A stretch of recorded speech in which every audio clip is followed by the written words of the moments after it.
Delta 7 நண்பர்கள் அனைவருக்கும் வணக்கம். இந்த பதிவில் நம்ம பார்க்க போகிறது கூமாப்பட்டி. சோசியல் மீடியா முழுவதும் ஏகப்பட்ட வீடியோக்கள். இந்த ஊர் எங்கே இருக்குன்னு பல பேர் தேடுறாங்க. அதுக்கு காரணம் இளைஞர் ஒருவர் அருவியில் குளித்தபடி இன்ஸ்டாகிராம் வீடியோ போடுறார்.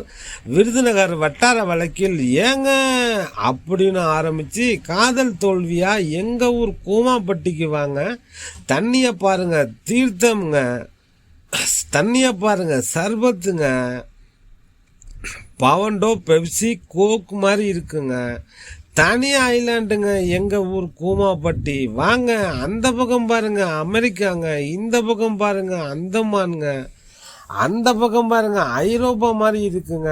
ஊட்டி கொடைக்கானல்லாம் வேஸ்ட்டுங்க, எங்கள் ஊர் கூமாப்பட்டி தாங்க பெஸ்ட்டு. தனி ஐலாண்டுங்க, தண்ணியை பாருங்க கண்ணாடி மாதிரி இருக்குதுங்க அப்படின்னு விருதுநகர் வட்டார வழக்கில் அவர் பேசுவது ஒட்டுமொத்த சோசியல் மீடியாவும் ஆர்ப்பரிச்சது. இந்த கூமாப்பட்டி எங்கே இருக்குன்னா, விருதுநகர் மாவட்டம் ஸ்ரீவில்லிபுத்தூர் சட்டமன்ற தொகுதிக்கு உட்பட்ட வத்திராயிருப்பு அப்படிங்கிற ஊருக்கு அருகில் 5 கிலோமீட்டர் தொலைவில் மேற்கு தொடர்ச்சி மலையடி வாரத்தில் அமைந்திருக்கிறது இந்த கூமாப்பட்டி. இந்த ஊரை பற்றி கடந்த 6 மாத காலமாக டாக்லைட் அப்படிங்கிற இன்ஸ்டாகிராம் ஐடி மூலமாக அந்த ஊர் பிளவுக்கல் அணையை பற்றி பேசுறது, நொங்கு சாப்பிட்ற மாதிரி காணொளி போடுறது, பலாப்பழம் சாப்பிட்ற மாதிரி காணொளி போடுறது, அந்த ஊர் ஜல்லிக்கட்டு காளை மாடுகள் குறித்து பேசுகிறாரு. பிளவுக்கல் அணையில் இந்த ஊர் தண்ணீர் குளித்தால் எப்பேற்பட்ட நோயாக இருந்தாலும் தீர்ந்து போயிடுங்க. சுகர் பிபி எதுவும் உங்களை அண்டாது, மூலிகை தீர்த்தம் அப்படின்னு சொல்றது.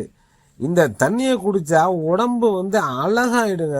பெப்சி கோக் குளிர்பானங்களுக்கு பணம் பெற்றுக்கொண்டு விளம்பரம் செய்யும் செலிபிரிட்டிகளுக்கு மத்தியில் தன்னை விளம்பரப்படுத்தாமல் தான் பிறந்து வளர்ந்த ஊரை பிரபலப்படுத்தி இருக்கிறார்.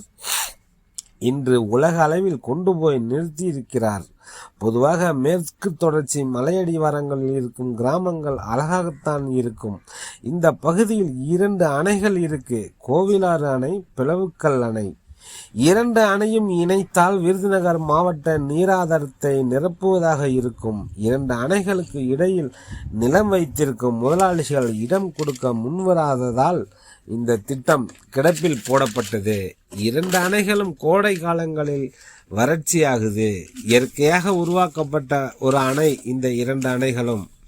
இவர் போட்ட வீடியோவை பல பேர் பார்த்து கார் பைக்குகளில் இந்த ஊரை நோக்கி படையெடுத்தார்கள்.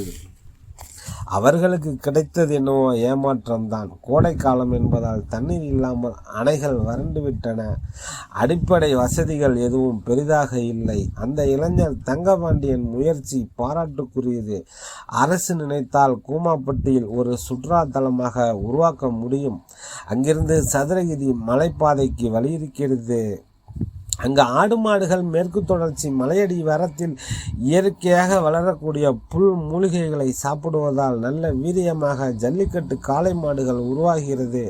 அந்த ஊரின் பெரும்பகுதி ரிசர்வ் ஃபாரஸ்டின் கட்டுப்பாட்டில் தான் இருக்கிறது. தற்பொழுது வனத்துறை அங்கே செல்வதற்கு தடை விதித்துள்ளது.